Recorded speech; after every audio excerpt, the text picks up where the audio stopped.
Amigos, hermanos, bienvenidos de nuevo a su programa Abriendo Puertas. Hoy vamos a hablar de un hombre moderno, de un hombre del siglo XX, de un hombre que utilizó los medios que tenía a su alcance en la época, especialmente las publicaciones impresas y también la radiofonía, para transmitir el mensaje del Evangelio. Un hombre conocido como el mártir de la generosidad. Hoy abrimos las puertas a San Maximiliano María Kolbe.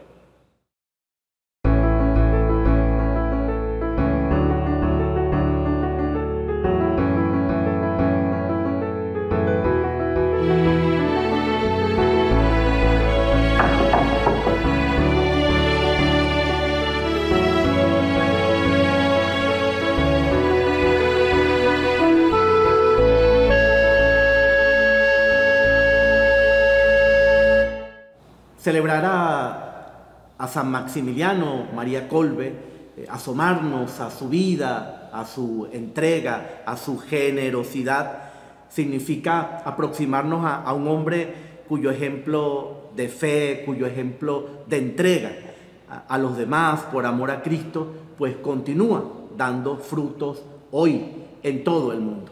Su figura es bastante conocida en general. Al menos todos conocemos el episodio fundamental, el cambio de su vida por la de otro hombre que era un padre de familia. Pero eso es el colofón de toda una vida de entrega, de toda una vida de servicio, de toda una vida de trabajo incansable. Él nació en Polonia en el año 1894. Finales del siglo XIX, y su vida se desenvuelve en la primera mitad del siglo XX.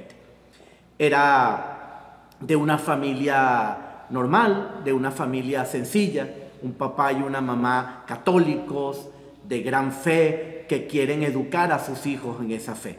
Tenía dos hermanos, uno quiso ser también religioso, como lo fue Maximiliano, y ahora contaremos, y otro que efectivamente lo fue y que también acompañó a Maximiliano en muchas de sus tareas, sobre todo en la llamada Ciudad de la Inmaculada. Tuvo dos hermanos menores que fallecieron a una tierna edad. Por eso, sobre todo, él se desenvuelve en la relación familiar con estos otros dos hermanos y con su papá y su mamá. Cuando él despierta a la vocación franciscana, cuando él despierta a la vocación religiosa, sacerdotal, después de ser un muchacho normal, con las travesuras de cualquier muchacho, pero que también era conocido por su alegría, por su espíritu de servicio, por su amor a Cristo, por su amor a la Iglesia. Eso lo cuentan sus contemporáneos. Después de ese periodo de la infancia, él entra al seminario menor de los hermanos menores franciscanos conventuales. Se desempeña en los estudios en el seminario menor y también luego pasa al noviciado. El momento del paso al noviciado es un momento también de crisis, lo cual es absolutamente normal. El noviciado significa ya una decisión seria. El noviciado significa ya una decisión de querer abrazar un estilo de vida como el de la vida religiosa, como el de la vida de los conventuales, y eso siempre puede producir dudas y dificultades. Él y su hermano iban a dar el paso hacia el noviciado y habían tenido dudas al respecto. Luego su hermano dejará la vida religiosa y continuará su vida cristiana, y en el caso de Maximiliano él sí continúa su formación. Esto hace que le envíen a estudiar a Roma, lo envíen a especializarse en los estudios. Maximiliano cursa sus estudios de filosofía en la Pontificia Universidad Gregoriana de Roma, una universidad de gran prestigio hasta hoy. Y allí pues termina los estudios filosóficos en el año 1915.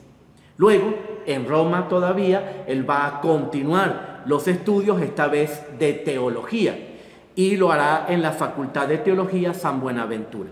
Él termina estos estudios de teología en el año 1919. Él fue ordenado sacerdote en 1918, cuando estaba pues finalizando los estudios de teología.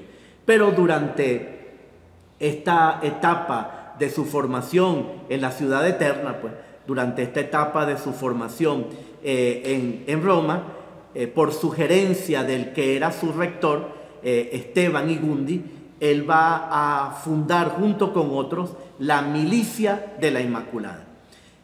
Él tenía una convicción, y es que el tiempo en que él vivía, consideraba que era el tiempo de la Inmaculada, el tiempo en que la Virgen pisaría la cabeza de la serpiente, la cabeza del mal.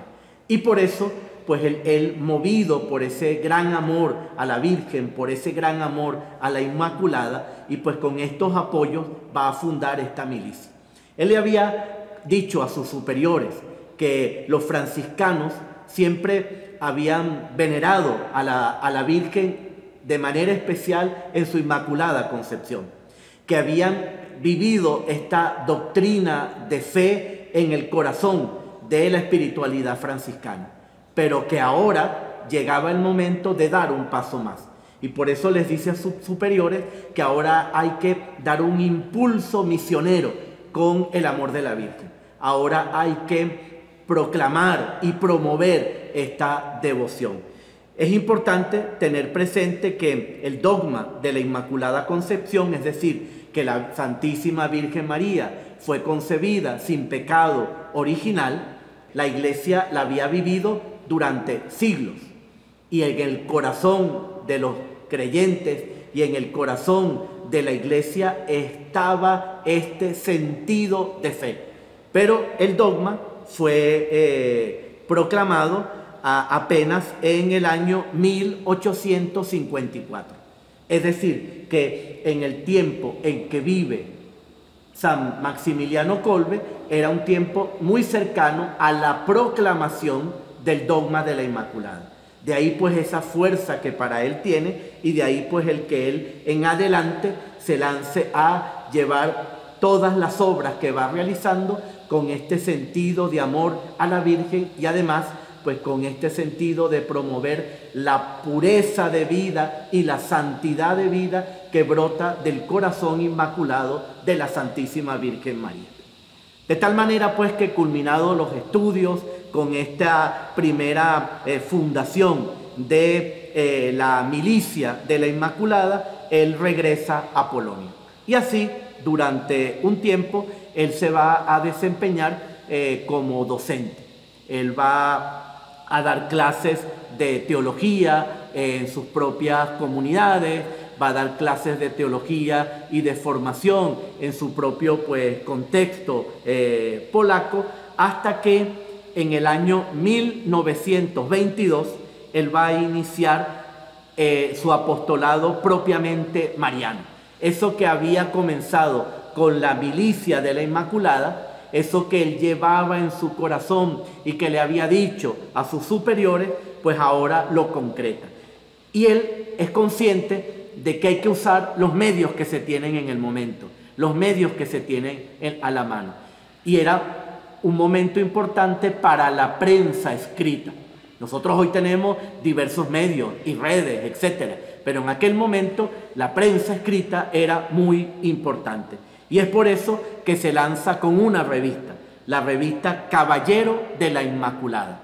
Comienza con ella en Cracovia y luego pues en el año 1923 la lleva a otra ciudad, a otra población, a Grodno, donde también pues va él a desempeñar su apostolado y su ministerio, y luego lo hará desde el año 1927 en la llamada Ciudad de la Inmaculada. Una ciudad en la que Maximiliano se había comprometido, una ciudad que la creó de la nada, la fundó de la nada, a 40 kilómetros de Varsovia. Allí se crea la ciudad de la Inmaculada. Y en la ciudad de la Inmaculada se van desempeñando diversos oficios, pero sobre todo esta tarea de la comunicación escrita. Él va a lanzarse a la obra de publicar esta revista con mensaje cristiano, con mensaje de fe, con sentido apostólico, catequético, con sentido de llegar a la gente y sobre todo de llegar a la juventud de aquel tiempo.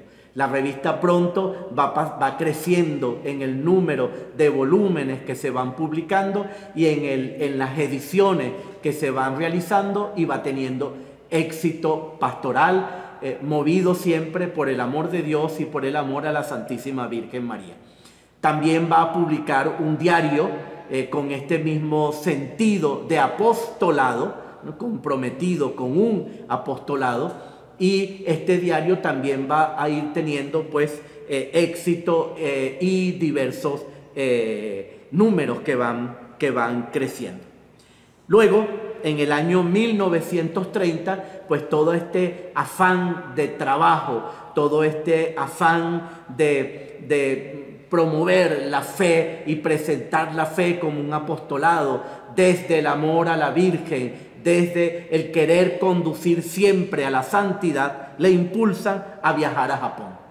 Y así, con la aprobación de los superiores, como decía, en 1930 se va al Japón, y allí, cerca de Nagasaki, él va a fundar la segunda ciudad de la Inmaculada, que va a llevar el nombre de Jardín de la Inmaculada. Es decir, también allá en Japón, allí en Nagasaki, él tiene este espíritu de fundar y de transmitir y comunicar la fe también a través de la prensa escrita. Y eso hace que edite una revista mariana en lengua nipona, que se edite una revista mariana allí en su propio idioma. Ese corazón misionero, ese corazón de comunicar la fe, ese corazón de transmitir la fe, de hacer llegar el amor a Dios, de hacer llegar la catequesis, de hacer llegar el apostolado a toda la gente que pudiera alcanzar, lo llevan a tener unos proyectos. Y él había pensado crear nuevas misiones marianas en Corea, en la China y en la India. Esto nos recuerda a San Francisco Javier, aquel misionero del Japón que también estuvo en la India y que también quiso llegar a la China y murió a las puertas de China. Siempre ha habido corazones misioneros, y eso quiso hacer San Maximiliano Kolbe. Pero por distintas razones, por diversas dificultades, todo esto fue complejo y se vio impedido de poder hacer esta tarea, de poder llegar a estas misiones que él quería realizar, porque su idea era seguir fundando y creando ciudades de la Inmaculada, con este sentido misionero. Maximiliano pues vuelve a Polonia, y esta vez regresa como superior de la Casa de la Inmaculada, y allí en la Casa de la Inmaculada él, por toda su labor, por toda su tarea, va cobrando gran popularidad. Hay testigos de la época que le conocieron y a los cuales les llegaron a preguntar si Maximiliano cómo era, si era muy exigente, y ellos decían que sí, porque como era tan exigente consigo mismo, eso se convertía en un ejemplo que arrastraba a los demás. Sus levantadas de madrugada, su trabajo infatigable, todo cuanto hacía, desde la oración, desde el amor a la Virgen, desde el amor al Señor, pues hacía que los demás pues tuviesen que montarse en el vagón de ese tren, tuviesen también que responder a esas exigencias. Y además cabe decir que todo esto con una salud frágil. Él no tenía una salud de acero, una salud de hierro, ¿no? Tenía problemas debido a una tuberculosis que padeció, y esa tuberculosis le dejó afectados los pulmones para el resto de su vida. De hecho, uno de sus pulmones pues no funcionaba suficientemente bien. Él mismo llegó a decir que él trabajaba con un solo pulmón y que él realizaba las tareas que hacía con un solo pulmón. Es decir, era un hombre con problemas de salud, pero infatigable en su entrega y en su trabajo. A todas estas, pues estalla la Segunda Guerra Mundial y Polonia, pues, es ocupada por los alemanes, y esto pues va a traer diversos problemas, entre otros el que la ciudad de la Inmaculada fuera ocupada. La Gestapo incautó una cantidad de bienes, clausuró buena parte de la ciudad, etc. Y Maximiliano fue siempre buscando la vuelta de si no puedo publicar, si no puedo imprimir, ¿qué puedo hacer? Y aquella ciudad de la Inmaculada se convirtió también en un refugio para los que iban siendo deportados y para los que se veían pues afectados por esta guerra. Y allí pues acogió también a muchos judíos. Esto evidentemente le trajo grandes dificultades y por eso él fue en 2 oportunidades deportado a Alemania por los nazis. En 1941, finalmente, fue confinado en el campo de concentración de Auschwitz, ese campo tristemente célebre por sus horrores, tristemente célebre por toda la calamidad que allí se vivió, para vergüenza de la humanidad misma y para vergüenza de los hombres y mujeres civilizados del siglo XX y de estos tiempos. Un lugar célebre, repito, por los horrores. Y allí, en Auschwitz, es donde él va a ofrecer voluntariamente su vida para cumplir el suplicio impuesto a un padre de familia, con motivo de la fuga de un detenido. Un detenido se fuga. La consecuencia de esto es que el comandante de la prisión dice que 10 tienen que pagar por aquel que se fugó. Todo esto se hacía de una manera ejemplarizante. Era para que el resto de los presos supiera las consecuencias que caerían sobre quienes quedaban en la prisión a causa de los que se fugaban. De tal manera que pues se convirtieran en soplones ellos mismos, o ellos mismos evitaran pues que sucedieran cosas como estas, que alguien escapara. Todo eso pues tenía un sentido psicológico también, de sembrar pues terror y de sembrar pues el que se sometieran a aquel régimen en que estaban viviendo. Por eso pues 10 debían ser castigados, y el castigo era un suplicio, ciertamente, porque el castigo consistía en enviarles a un búnker, enviarles a una celda que llamaban del hambre, porque era precisamente para que confinados allí murieran de hambre.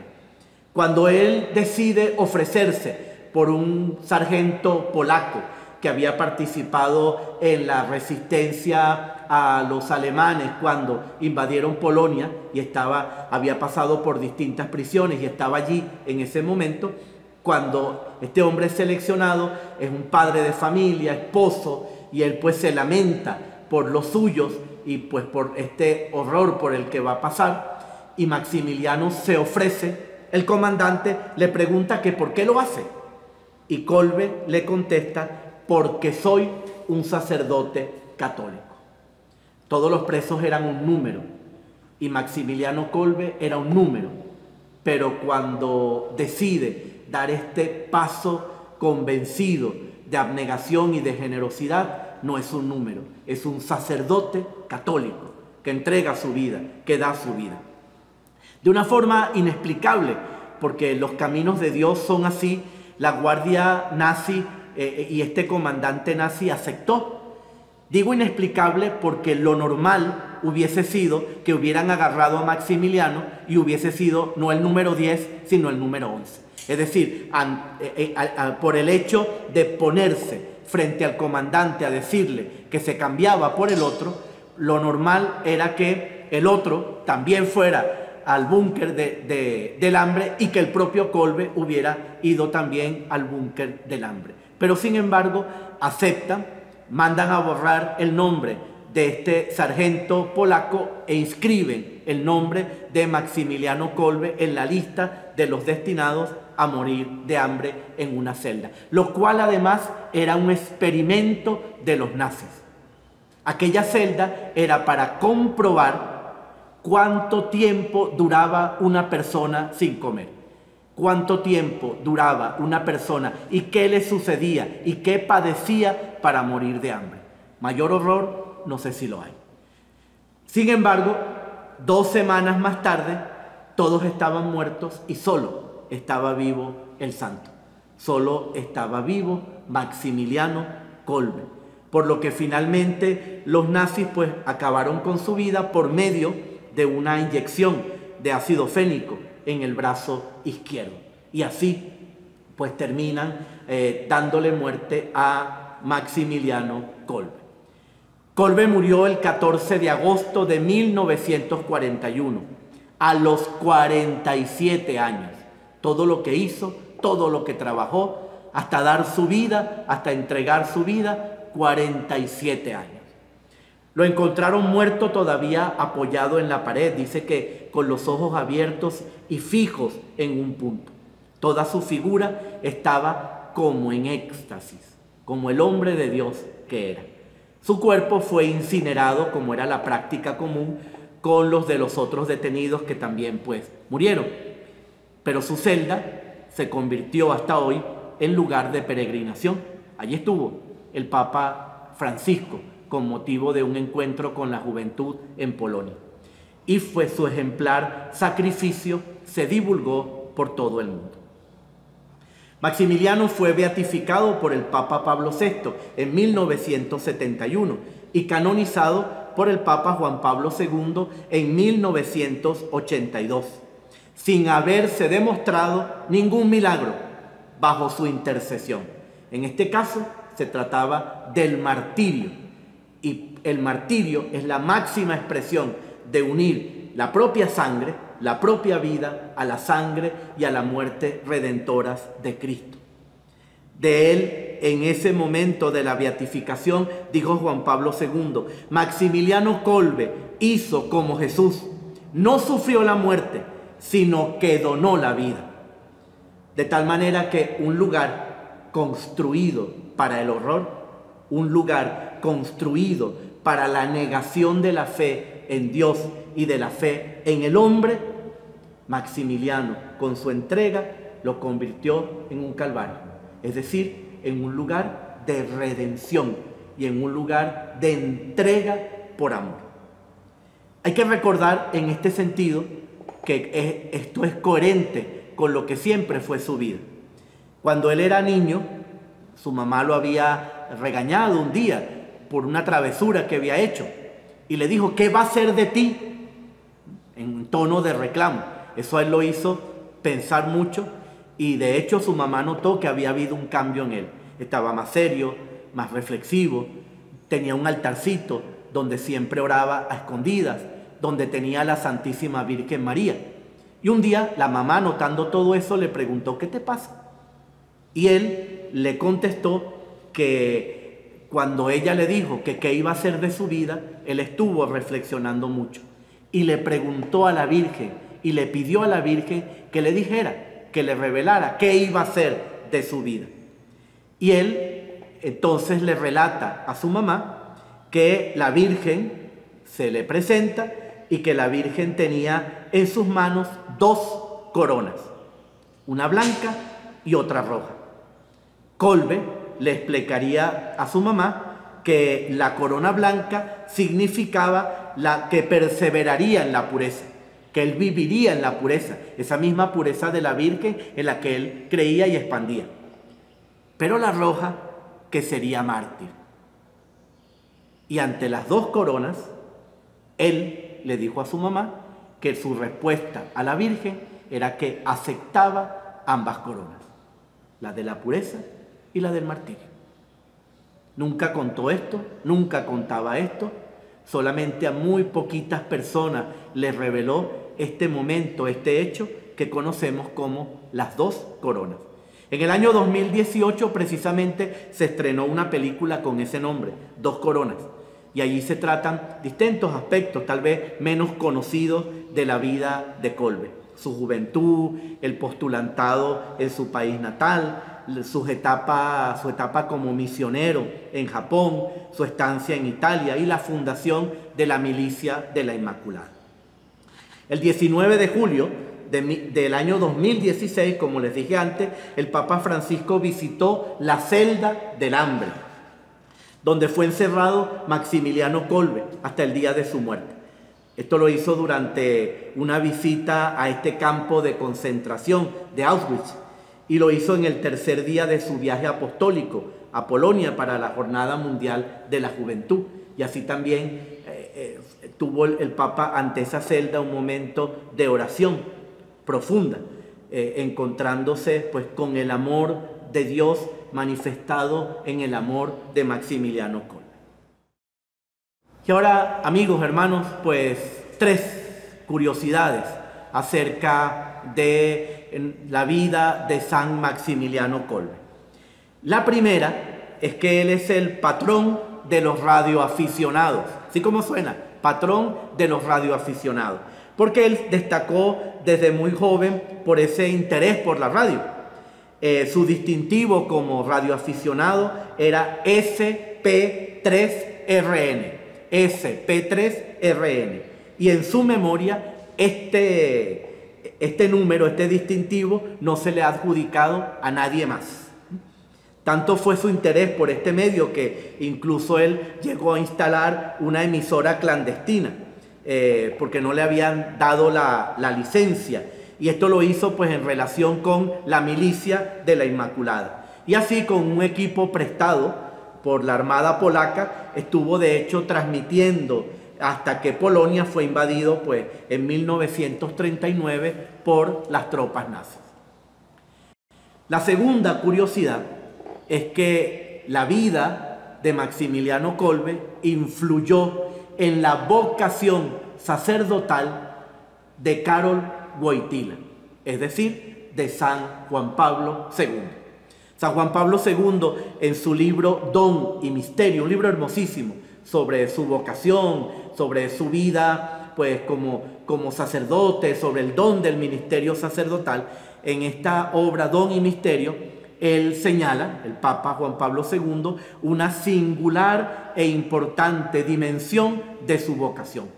Y fueron los años de la ocupación alemana, estoy leyendo literalmente lo que dice Juan Pablo II, en Occidente y de la soviética en el Oriente, ya que supusieron un enorme número de detenciones y deportaciones de sacerdotes polacos hacia los campos de concentración, por los alemanes y después por la ocupación soviética. Y ejemplo de todo ello pues es el caso de Auschwitz, donde ofreció su vida por Cristo, dice el Papa San Juan Pablo II, el primer sacerdote canonizado después de la guerra. San Maximiliano María Kolbe, el franciscano de la ciudad de la Inmaculada, influyó, marcó la vocación al sacerdocio del hoy San Juan Pablo II. La tercera curiosidad nos hace asomarnos a un acontecimiento muy conmovedor, a un acontecimiento realmente que nos llama mucho la atención y nos hace sacudirnos también en nuestra fe y en las cosas de Dios. Y es que el hombre al que Maximiliano Kolbe le salvó la vida acudió a su beatificación y a su canonización. Franciscus fue el hombre por el que Kolbe ofreció su vida. Era un soldado, un sargento, que se encontraba allí en el campo de concentración, porque como dije antes, había participado en la defensa de Polonia, pues, contra las tropas nazis en 1939. Después que él es salvado por Maximiliano de morir de hambre, de ir a la celda del hambre, en 1944 fue trasladado desde Auschwitz a otro campo de concentración, a otra prisión, donde permaneció hasta que ese lugar fue liberado por los aliados y él quedó en libertad. Sus hijos habían fallecido durante uno de los bombardeos sobre Polonia, antes de que Polonia fuera liberada.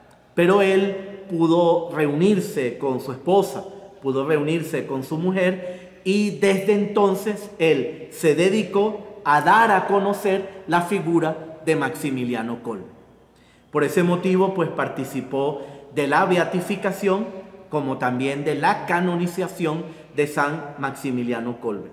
Y estuvo también en una peregrinación que se hizo a Auschwitz en el año 1972 para dar pues gracias a Dios, para dar gracias al Señor por este hombre, por este santo, por Maximiliano María Kolbe.